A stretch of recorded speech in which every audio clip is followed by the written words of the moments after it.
Рахманир-рахим. Ассаламу алейкум. Аламан улак сүйүүчүлөр, балбандар, саяпкерлер. Арген Абдулдаев иним. Бүгүн Манас Ниязовдун Орто Азияда эсте кала турган чоң аламан улагын уюштуруп, 3 жаңы чаңган автоуна коюлган. Олордун акыркысын чаңган автоуна жана 100 000 сом акчага Арген Абдулдаев инебиз таштап алды. Иним, той тууралуу айтем, кандай болду? Ат кимики болгон? Той жакшы болду эке. Эң негизгиси кырсыксыз, бөдө кырсыксыз жакшылап болду. Насип экен. Машалла. Жерден өзүң алдыңбы?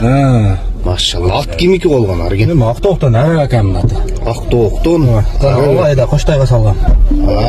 Машалла, машалла. Туз бака? Машалла, Арген, муну Арген, муну машинанын документи. 2025-жылкы пакет машина. Машалла. Машина насип кылсын иним. Ийгиликтер коштолсун, мындан кийин дагы чоң сорундар таштагына иним. Береке болсун.